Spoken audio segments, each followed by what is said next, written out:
Hello and welcome back to the Daily Basketball Recap, Season Recap Edition, Off-Season Edition, NBA Draft Edition. We got a lot of things coming up. For those that haven't seen today's episode, make sure to check out all the latest news of the crazy trades, of the Porzingis trade, and the Jordan Poole trade, and Kyrie Irving declining the option but getting an extension, and all the other stuff that's going on across the NBA. But today we got big-time guest. We are pumped for this. We have Keith Pompey from the Philadelphia Inquirer. The the resume goes on and on. So it's an honor to have Keith Pompey here. Keith, thanks so much for coming on. Hey, thanks for having me on. I really appreciate it. Awesome. So we're gonna get right into it because this Sixers team, if I had one word to kind of just like encapsulate this like past year, it would be drama. And this is an interesting team, a wild team. I just want to start off with talking about just general discussion of what happened this past year. What's going on with this team? What was this 2024-2025 season? That's a great one. When you say the word drama, there was a lot of drama. And another word that you can use is disappointment. I think what happened is they were doomed from the start. See all the D's, right? But they were doomed from the start. And they were doomed from when we went to, what was it? Media, the first media availability, and Joel Embiid comes out and he says, you know, they're going to work with me this year. They're going to be patient with me, and I'm not going to play until I'm ready, right? Or practice and all this and that. So you're like, oh, okay. Then to come to find out, no Joel, no practicing. And I think that was the start of the downward spiral to where all of a sudden this team was doomed with injuries. Then you had the Paul George situation. Then you look around and the 76ers are 2-12, and you're saying to yourself, are they banged up or are they just bad? And then everything just continued, and then they started tanking. But the biggest issue was, they've only had 13 to 15 games where they had that big three play together. Because he was injured, Joel couldn't do the things that he normally does do.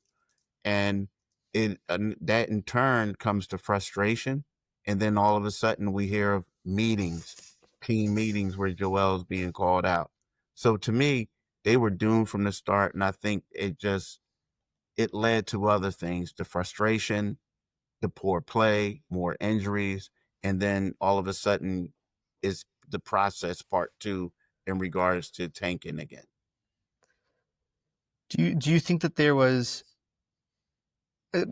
personally for me, watching it from the sidelines more so, do you think that there was anything that any bright spots in particular? Because for me, watching McCain kind of have the time to shine, and then also closer to the end of the season, kind of having maybe not a saving grace, but something a little bit closer, in Quentin Grimes coming in. What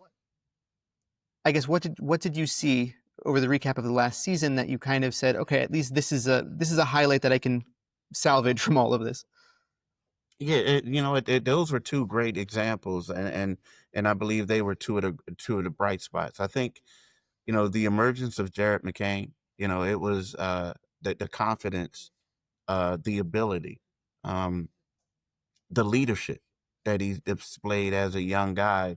The 16th pick, he wasn't a lottery pick. I think that was when you look at it and you say, okay, here's a guy when Paul George was out, Joel Embiid was out, he stepped up and he played well. He also doesn't get a lot of credit for his ability to coexist with these guys. Like he was still able to get some shots. And another young rookie who I felt like did well, and I'm gonna talk about Quentin Grimes as well. But there was a guy by Justin Edwards. He was a guy who wasn't supposed to play, and before the team decided to tank, they inserted him into the starting lineup. Was he getting 30-point games? Was he getting 20-point games? No. But what he was doing is he was going out there and he was guarding the opposing team's best perimeter player. He made them work hard. He always didn't limit them in points, but they worked hard for what they did. He was able to knock down shots, and he looked like he could be a solid rotation guy from you moving forward. Um, what Quentin Grimes did was good. It was really good. I mean, he brought some excitement to it. He can also be a guy who, depending on what they do in the draft and free agency, he could either start alongside Maxey because he's a bigger guard, or he can come in and fulfill that role of, a sharpshooter that you need that's going to get you buckets off the bench. You know what I mean? So I want to say that those three guys were really shining lights, so to speak, for the Sixers, and for a team that needs depth to go around the big three. Yeah. In some ways it sounds funny to say this, but one of the shining moments, or not even moments, but players for me is Tyrese Maxey, from the perspective of when you look at it, it's like, this is a guy, he's quiet. He's like the opposite of Joel Embiid in terms of just like his outgoingness, and he's quiet. He just does his thing, and that's no shade to Joel. They're just different personalities. And when you look at the numbers, you see, okay, maybe a little less points per game, a little worse shooting percentages, and so on and so forth. But when you look at it, it's not that much different than what it was the previous season, and it was with this team in flux. Guy still is averaging 25 points a game. Guy's still shooting over 45% from field goal range. He's doing all the different things. And to see that despite everything going on, he's still going to be that guy, that to me showed like this is your guy. This is the guy that you're building around. And he's just, I don't know how long it's been. You know better than me that Philadelphia has really had that personality. Like, not the out there, and just like, I'm just going to play. I'm just going to do my thing, and I'm going to lead in that way. Yeah, and it's funny because when you want to think back, they had other guys who, maybe came in and basically were, had leadership qualities like a Tobias Harris or someone like that. But when you look at Maxey, we're talking about a guy who came in, but he was like the understudy to stars. Like, he got in and he played well, but at the same time, he was like the kid in the room. And the one thing that really stood out, and it's been well documented, was when they had that meeting. And I want to say it was either in November or December, or whenever it was, maybe December. But when they go to Miami and they have a bad game, so it probably was November, because that was when I believe uh, McCain was still playing. But anyway, so they go out, and the veterans like, hey, look, Tyrese, you're the one. You got to do the talking. Like, you know what I mean? Because you're the one who has a relationship with Embiid. And the one thing I will say about him, and a lot of people, and Joel talks about this a lot. So Joel is kind of like a guy who keeps to himself. In the morning, he's that one dude where, you look at him and you see what type of mood he's in before you go over to his locker and address him. You know what I mean? Like, he's that dude. But Tyrese is that he's like the neighbor's kid down the block who, like, you're doing your grass, right? And you're in a bad mood. And this kid comes over to you like, hey, how you doing today, Mr. Such and Such? And you're like, scram, kid. And then, right. But then he comes right back. Hey, how you doing? So apparently it was kind of like Joel would be in his mood and Tyrese would come over and be like, hey, big fella, how you doing? Hey, next day, hey, big fella, smile. How you doing? Hey, big fella, how you doing? So then it gets to a point like, come here, man. Like, and then it's just a friendship evolves. So that's the type of guy he is, a leader, right? A couple things that I also like about Tyrese was, let's face it, this was a difficult season for him. You're a guy, you're an all-star. You were not only that, you were the most improved player. Paul George isn't playing. Joel Embiid is not playing. And you're going out here with guys who in most instances were undrafted players, or guys who were out of the league trying to get back into the league. So the game plan is tough. You have to carry these guys in order for your team to be competitive. And whenever you would ask him about that, he would basically get offended because he felt like you were taking a shot at his teammates. And Love that. and he would say, I got the utmost respect in him. So You when make you, me love Maxey even more.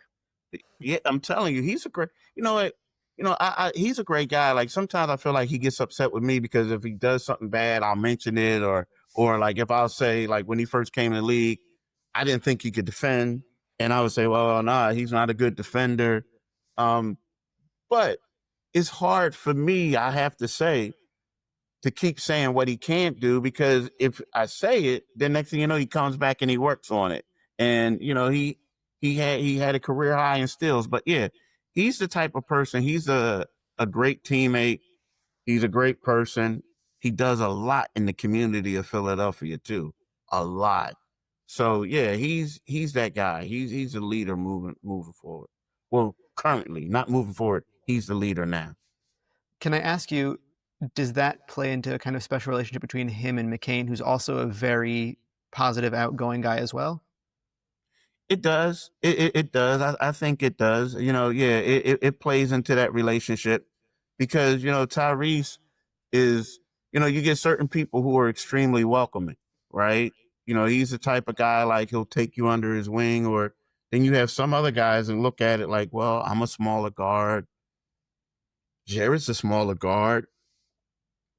We We both have to have compete for minutes. similar skill sets. Well, Right. what does that mean for me? You know what I mean? But yeah, he's good. And they don't. I want to say their lockers are either right next to each other or they have a person between them. I think they have a person between them. So yeah, they're constantly communicating and stuff like that. But yeah, that where his personality works well with McCain's personality as well. I'm incredibly impressed, Max. I'm a little bit jealous of you that you got to bring up Maxey, because I was saving it for later, but it's fine. Oh, my bad. And no, it's not. That's on me. I blame Oh. Max. It's fine. Don't worry. I just want to mention, I'm incredibly impressed by the fact that it kind of feels like, as you're saying, season after season, there's more on his plate that he has to do for this team, right? Like he was first with James Harden and Joel Embiid, and they were like, oh, this is a nice, first round pick that's really turned around for us in a really positive way, like really come through. And then it was like, oh, okay, James Harden isn't necessarily going to be here anymore. Can he handle lead ball skills? And he's shown that he can. And then it was, okay, this season, can he take it up a notch and really show that he can score? Like he's just been season after season just improving and improving. And it's so cool to see such dynamic growth like so quickly. Usually you have to especially, I'm sure that you have the experience of Ben Simmons where it's like, okay, like he shot 3 threes this season and he shot 5 threes the next season. Okay, like this is like the exact opposite. Mm-hmm. Exactly, it is. But it's also, and it's funny. Like the one thing that we didn't talk about or you didn't mention is people forget. Doc Rivers at one point said, we're struggling. Maxey has to go to the bench. You know what I mean? So he goes from all that to being the guy to like, now you made me the sixth man. So he's been able to overcome. Think about it. You go from being the sixth man to the following year, you're an all-star. You know what I mean? Like you got demoted out of the starting lineup, and then the following year, you're an all-star. And, to his credit, he doesn't complain about things. He just goes out there and he works, man. He does. Like I used to think he was when he used to say stuff, and he would say, I got to get 1% better each day. And it's like, come on, dude. Like, stop with the cliche. Like, come on. Like, what do you mean? And he has improved. Like, and he works hard every day. You know what I mean? So it's weird. Like, he works hard to a point where early on in his career, Doc would like ban him from the gym certain day. Like, you can't come in because he was always there. But the one thing I will say, Nick Nurse has been great for his career. And the reason why I'm saying that is because I remember where Nick Nurse was like, look, dude, you don't shoot the ball enough. Like, you're a little bit too unselfish. We need you to be a little bit more selfish so you can, reach your full potential. And he did that, and he started looking for his own shots, and then he became an all-star. So I give credit for Nick Nurse, you know? Yeah. It's a Look, great it's coach. not just because we somewhat share a name, but you're Yeah. making me come out of this just loving him even more. This is awesome.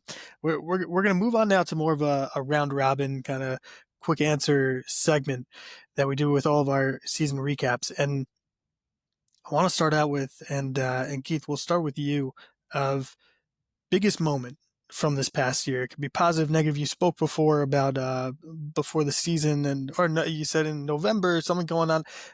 What would you say in terms of whether it's positive, whether it's negative, biggest moment from this season? Hmm. You know, I want to say the biggest moment on a positive side, and is when Maxey, I think he had 46 points against the Indiana Pacers. And the reason why I'm saying the biggest moment is because I felt like at that moment is when he became the guy on the team. And the reason why I'm saying is because, and that's when the guys rallied around him. Um, it was a game where the first half he was struggling mightily. Like, he was horrible. Um, he would drive the lane. He would get the ball. He would try to drive to the basket. They would collapse on him. He would get stripped. He was shooting the ball horribly. They go in the locker room, and his teammates are all like, "Dude, we need you to be the guy. We need you to step up. You got to keep shooting. You got to keep doing this." And it got to a point where, they took him off the ball, and they had other people running point. And the whole time they were just like feeding him, making sure he got to his spots. And then afterwards, it was one of those things where, yeah, of course they won the game in overtime, and he was elated.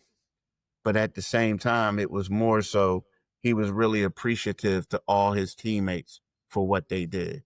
And they really, were really supportive and everything like that. So to me, for his progression, I know we keep talking about him, but to me, that was like a telltale sign that he was becoming a leader of this team, that they all had his back. Negative or positive, or it doesn't matter. I, I, Doesn't I, matter. I think the biggest reality check for the 76ers was, or the biggest moment to let you know how bad, dire things were late in the season when they lost to the Brooklyn Nets. It was a game where Joel Embiid was benched in the fourth quarter. He didn't play the entire fourth quarter. It was in January. It wasn't that late, but it was in January, and it was the last, or January, February. It was the last game that he played, and that's when you knew, like, something's really amiss with this guy. I mean, it was February, because like before, because I remember on February 9th on Super Bowl Sunday is when they played in the Milwaukee Bucks, and Lisa Salters had the report saying that Joel said he's going to need possibly off-season surgery and rest, and everybody tried to downplay it, and he comes out there and he just couldn't move against Brooklyn, and it was a sad sight to see. So to me, that was like the biggest reality check of where the Sixers are right now as a team. Yeah. Um, I want, for me, the biggest moment was also kind of a downward trend. Mm-hmm. Was at the beginning of the season when Embiid told everybody, I don't know if I'm ever going to play back-to-backs again in my life. Oh yeah, And yeah, it was just like, where did that come from? yeah. It was, especially after all the excitement of signing Paul George and everything in the offseason, it was like just sadly a disappointment. But hopefully it can turn around this next season. We'll see. And I think it's a big point of and my biggest moment also from a negative perspective. We're talking about all the negatives. Yeah, there's the Paul George stuff, but obviously we're going to be focusing on the guy who was the franchise of Joel Embiid. And I'm remembering November 3rd, article comes out. Joel Embiid confronts, shoves Philadelphia columnist. Yeah. Whoa. And what happened, whatever happened, I don't know. The point being, once that came out, that to me was just like, this season's a wash. It was That's when you know that it's getting to him. Yeah. Yeah, it Yeah. was. It was, and the sad part is, like, I also felt like, remember when I said early on, I talked about the frustration, you know? Like, I feel like the team wasn't performing well. Joel knew that this season, his knee was bothering him enough to where he couldn't do certain things that he did in the past. And I feel like that leads to actions and frustration, that you feel a certain way that you probably would not have felt if everything was going well. To me, it's kind of like when, he got into it with the female referee and he was ejected to that game. Like, to me, all these things are, you're frustrated. I'm the greatest player when healthy. I feel like I'm the greatest player in the world when healthy. Certain things that people can't do. I'm a season away removed from scoring 70 points against Wemby. And now I'm struggling against them. You know what I mean? And I just feel like all that was all a reaction to him knowing that this was basically a lost season. Like, 'cause your body before everybody else does. You know what's going on. Maybe you can speak to this a little more. I know Max, we have to move on, but I'm wondering from, you're more than a bird's eye view. From what I get from him, from Joel Embiid, is that he's a kind of guy who he likes to try to be more objective about things, right? Like, even when he told everybody he's probably going to have to play, he's probably not going to have to play back-to-backs the rest of his career. It was like a very matter of fact, like, yeah, this is just what it is. Whereas I feel like what ends up happening is it kind of snowballs into more of an emotional place, but he tries to come off like he tries to be more objective in his view. Would you say that's accurate? Yeah, I would say that's accurate. Like, he tries to come off that way, but also I do also think at times he tries to be objective, but at times he's leaving messages like, "Look, y'all, like, I'm not as good as everybody thinks," or he's putting it out there, to let people know certain things. But yeah, I think he tries to be, like, the one thing I'll say about Joel, it's not uncommon that we have not received the update on his knee. And the reason why it's not uncommon is because he tries to be private and he doesn't want anyone to know what's going on.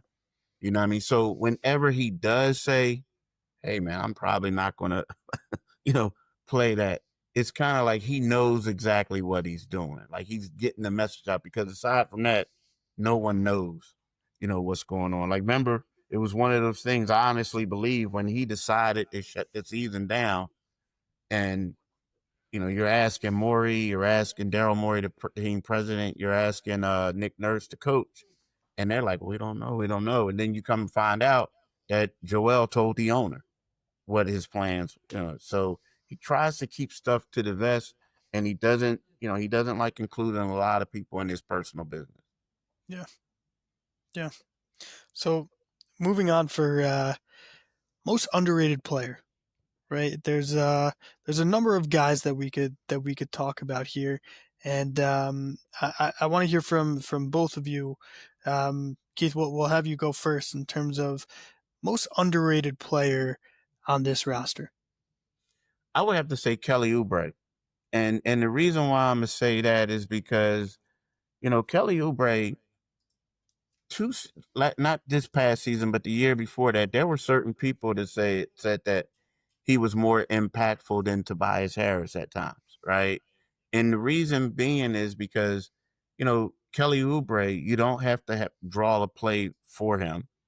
He moves off the ball well. He gets in the dunker position, and he just attacks the rim. Like, so he plays well off of Tyrese Maxey and Joel Embiid, right? Also, he's a guy who, he's 6'7". When everybody was healthy, he was the starting shooting guard. When people went down, he had to move to the small forward position. Um, and at times he plays small ball powerful, right? So to me, he's the most underrated player because, we don't talk about what he does or the sacrifices he makes. We talk about Jared McCain, we talk about Quentin Grimes. People were talking about Yabusele, right? But Gershon Yabusele, but they rarely mentioned the things that Oubre did, even though he was out of position and not getting plays ran for Um, I think that the player, I'm still kind of formulating exactly who I want to say in my mind. But I think I'm going to go with Adem Bona. When he got minutes this season, he really showed like a lot of good potential for this team. How tall is he? Well, they say 6'10", but he's 6'8". Okay. Yeah. But it felt like he was a very good energy guy for them when he was able to be out on the court. Young legs, really trying to contribute where he could. He's obviously the talent will grow. I think he's only 22. But I think he's a very good low key addition that this team has, and hopefully we'll see something new from him next season as well. Yeah, he's good. The only thing that I would say about him that I love him, I love his play. The game that really impressed me for him was when they went up against the Milwaukee Bucks, and he was like, he was in straight beast mode against Giannis and Brook Lopez. But aside from that, a lot of the guys that he was destroying was kind of like, towards the end when it was like the G League guys, both teams getting call ups. So I really like what he does. I just need to see a larger sample size. So that's not a knock. I just need to see a larger sample size. Yeah, makes total sense. Kid, you mentioned him before. I was doing a deeper dive on Gershon Yabusele, and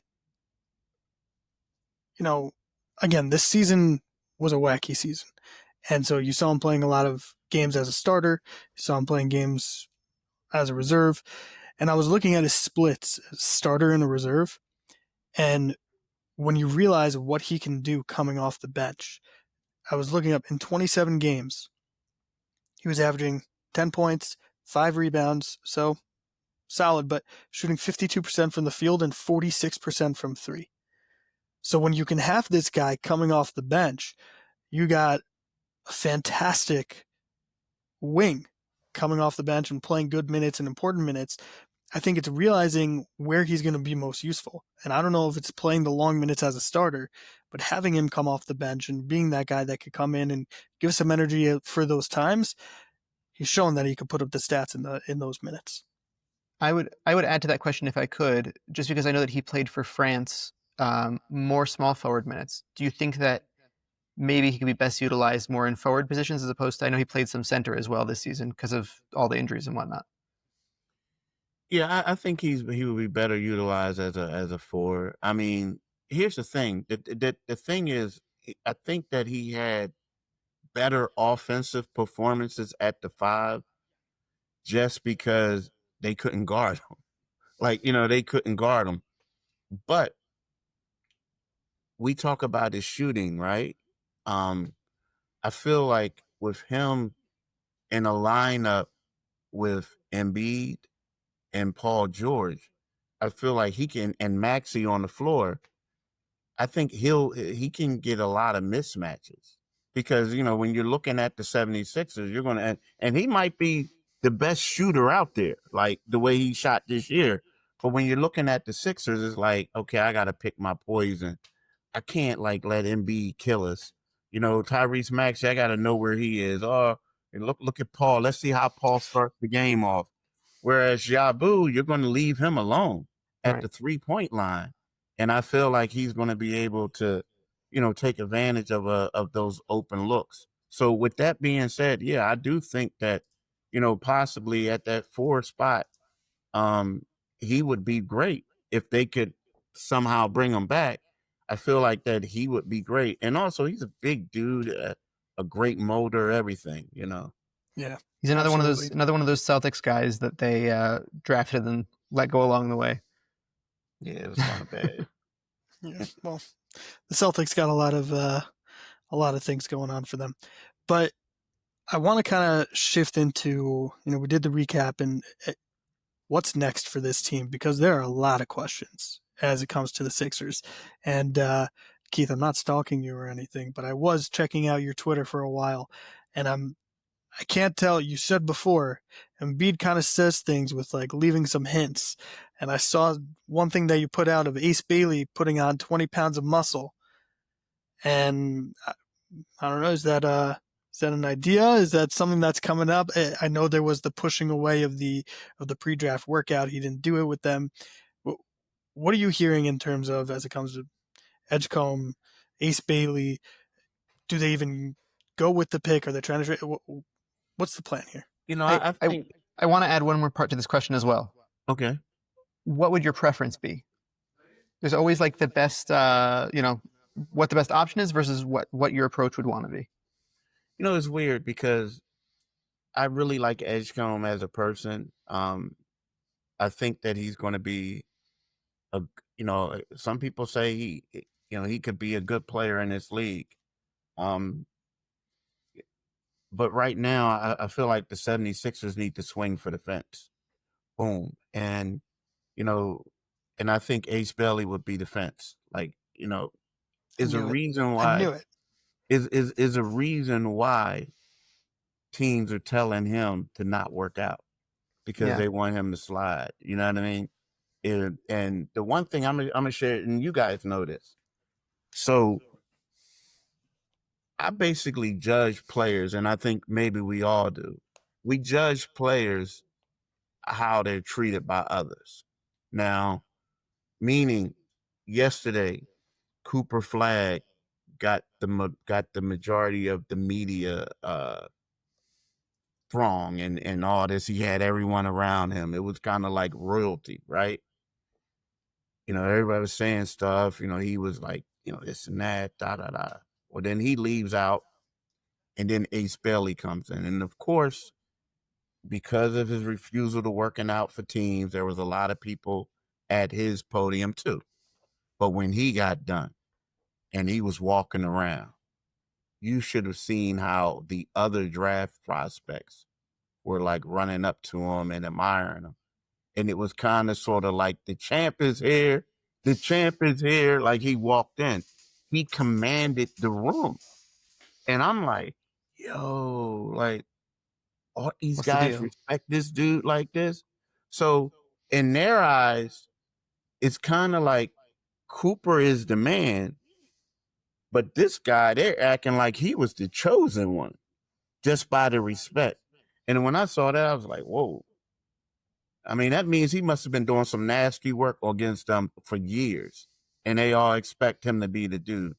So with that being said, it's kind of like I look at it and I say, maybe you may have to take a shot at him, even though he didn't work out for you. He didn't do any, he refused. But, I think that the question when we talk about doing it, they have to get a guy. And you need a guy because when we look at it, Paul George is 35. Joel Embiid had 2 left knee surgeries in 14 months, 3 and 9 years. You need a guy that's going to be a running mate with Tyrese Maxey down the road. There is no one in this draft outside of maybe Cooper Flag who you can throw into a lineup and say from day one that this dude is going to help us win a championship, comparable with the other pieces we had. So if that's the case, even though the time is now, if there's only one of them, I'm taking the other guy who has the biggest upside. Even some people may even say he has a bigger upside than Cooper. flow. So for me, that would be my pick, in my opinion. But they need a lot. They really need a lot. But the biggest thing is health. Without a healthy Embiid, I don't think they're going anywhere, to be honest. Do you think there's, again, tell us if you can't speak about this, but do you think there's any validity to people saying that they might take Con Knipple at the spot? I don't think so. I mean, who knows? I'm saying that, and guess something could happen tonight, right, or whatever.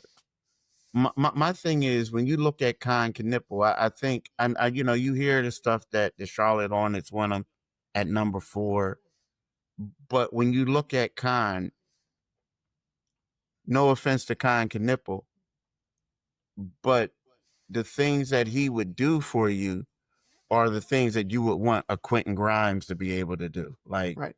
knock down the shots, play off of other players, and can Knipple guard on the NBA level? Because whoever that person's going to be, you're going to have to do some heavy guarding as well, you know. And Knipple is a solid guy that I would like as a trade back spot, because then there's less pressure, and then also if you trade the pick, you're going to get another pick too. So you got him and another guy. But I look at him as a role player in the league, and typically you want the 3rd overall pick to be somebody that's going to be a star, a superstar, you know. Right. It feels like drafting a kicker high. You know, you're Yeah, unfortunately, but that comparison, but yeah. Yeah. Didn't the Hey, Raiders do it one year? Remember when they got Yeah. Janikowski? Yeah. Yeah. It's what are you hearing in terms of we've all seen reports of maybe they're going to package the 3rd pick in Paul George. Is this a real thing? Is this something that they're really looking into, of trading out of the 3rd slot, or trying to package it with Paul George, with Embiid? What are you hearing? I mean, I'm hearing that everything's on the table. You know what I mean? Like, it's kind of like the analogy I give people is kind of like, if you know a guy and he has a Rolex watch and you have $50 and you say, hey man, I'll give you this Rolex for 50. If he takes the deal, that's a great deal, right? So when you look at PG, no offense to Paul George, but he has what, $160-something million left on his contract. That's a hard to move contract. But if so you're going to say, no, we're not trying to move him. But if there's a team that's willing to take that money, right. Oh yeah, you want to do it because you know it's going to help you out. So I think when it comes down to the 76ers, everything's on the table right about now, because they have hurdles to overcome. It feels similar to me, like the Warriors in 2020, right, when they had the Wiseman pick, where you have the quote unquote 2 timelines, and you have, like, personally, I don't think that Paul George is going to play like this next year. I don't think he's going to return to all-star form, but I think that this was just like the worst case scenario for the whole team, was just how this year turned out. I do think that they have better future prospects, and I agree with you in regards to the Ace Bailey pick, that, like, you have enough talent on this team that I feel like this is the right, like, this is the time to swing. Yeah. But I also feel like there's a chance that, like you're saying, there's if they get some offer that's good enough for Paul George and the pick, that it's very, very tempting. That being said, do you think that they would still try to stay within the top 10 lottery, like, 12 kind of space, or do you think that they would be willing to risk it if it was good enough to even remove them entirely from the draft? I mean, I guess it depends on the type of player you get. You know, but aside from that, I think you can't really, when we talk about the financial ramifications with the second apron and everything like that, I think your best bet is if you get rid of somebody, is like getting it young, but you don't want to go too far down, because you want, like, you can't have Tyrese Maxey in a situation like it was this past season, him with a bunch of role players. You want this guy to be high enough to be someone that you feel like is going to be a star. a star in the making, right? I don't know how, like, everyone keeps talking about, remember how they all kept saying how great this draft was? Like, oh, this is going to be the best draft since LeBron James and D Wade and all that, Carmelo Anthony. And now they're like, oh, there's only 2 can't miss players in the draft. So if you slide out Not from according to 3, Keith Pompey. yeah, well, if you slide out from number 3 and you go too far down, Yeah. what was the reason for tanking? Right. You know? Yeah. It's one of the things I think about is just everyone's talking about the Mavericks, and they have Kyrie, they have Anthony Davis, they have all this talent, and now all of a sudden they get a top pick, Cooper Flag, and they're going to be this amazing team, and they have such a great setup. To me, the Sixers are in a better place. I'd much rather the team that the Sixers have. Kyrie, first of all, I'm a Net fan, so Kyrie and Nets fans just You have to that's be a whole careful who you story say in and that of to, by the itself. way. You got to be careful. Yeah. And just Anthony Davis got hurt last. I know he had been healthy for the previous years, but he's always had his injury concerns. I understand they have this with, and Klay Thompson looks like he's on the downward trend also. You got Maxey, who's on the up and up. You got Paul George, who doesn't have to be Paul George in order to be successful for this team. Joel Embiid is one of the most dominant players in the league when healthy, and now you can potentially add an Ace Bailey or something like that. It just seems like a really interesting fit. Now, wrapping up, I had just 2 questions for you of following this team, being a beat reporter.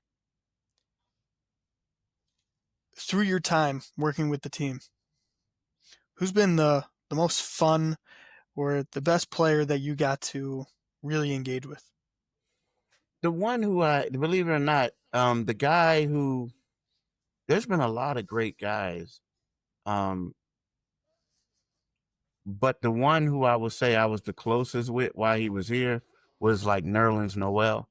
Like, I mean, he was a great dude, you know what I mean? Like, it was, he would be in Maine in the off season, and like I would go up there and do a story.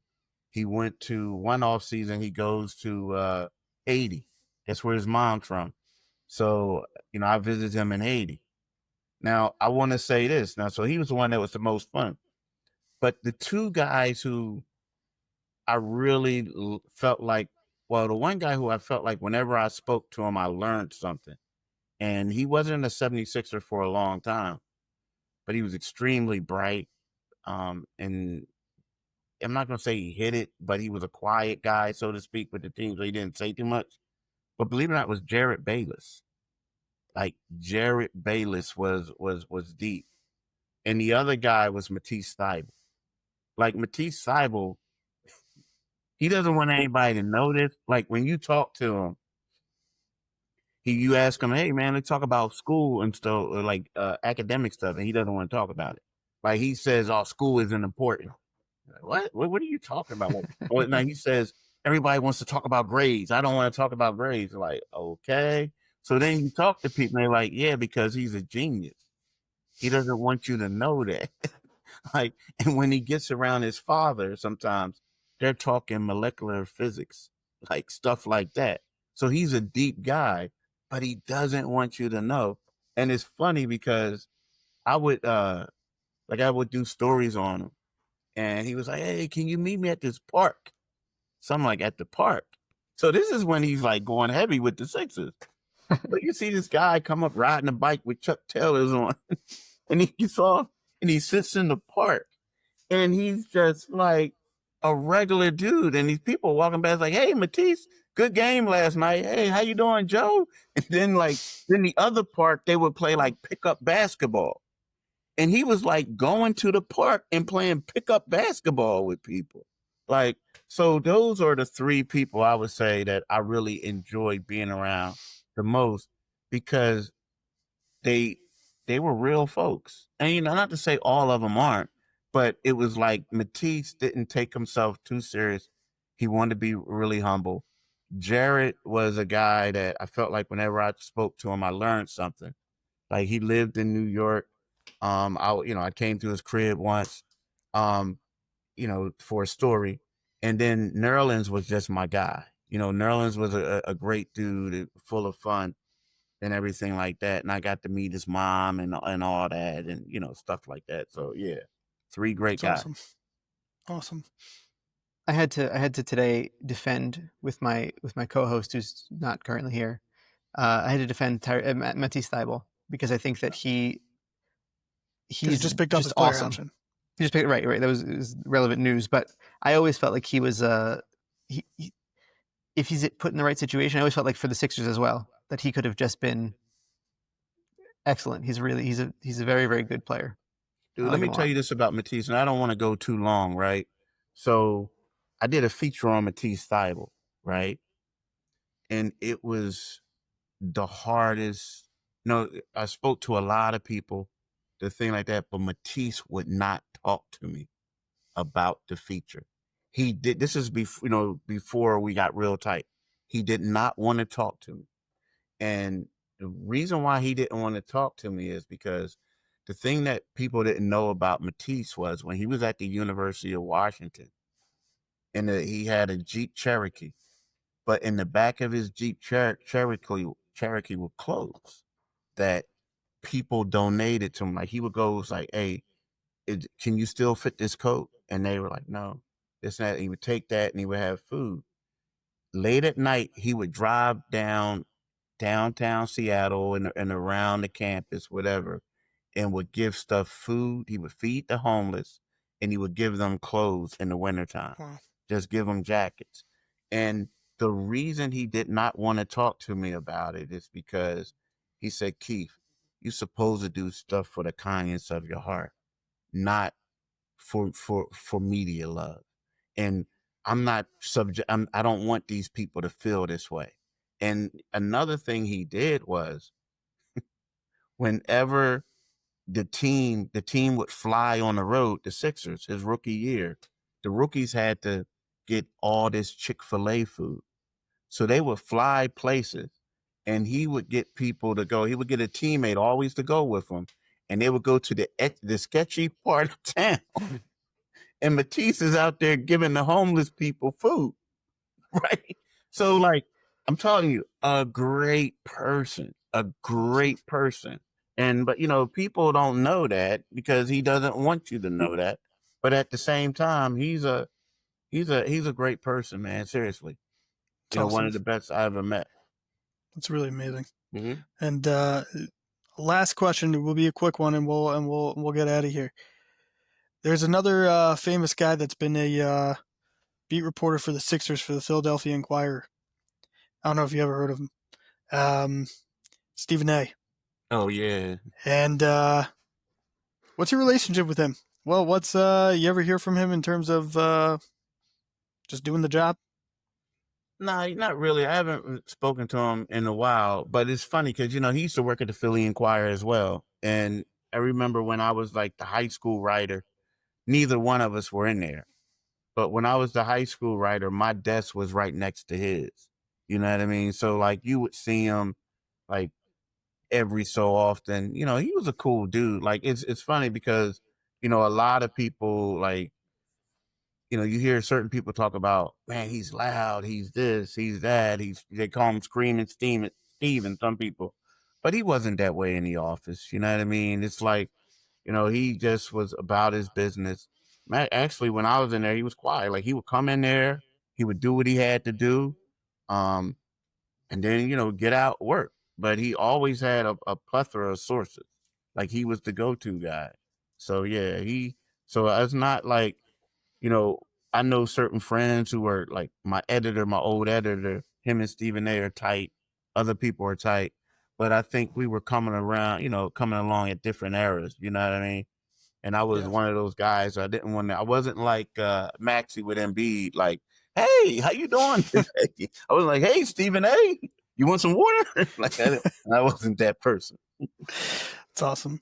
Yeah. Keith, it's always amazing to speak to experts and to people who are really locked into what's going on. But it's also it's more exciting when we get to speak to people that are just Good people. You speak about Matisse, you speak about all these guys, but we see the guys that you like to speak to, and I think it says a lot about what you're all about as well. So really, thank you so much. It's been such a pleasure, and tonight's a big night. It's gonna be fun. We'll see what they do. We'll see what the Sixers do. I think everyone's Yes. holding their breath a little bit, you know? Yeah, I know. I want Absolutely. like, oh, let me see. Okay, Daryl.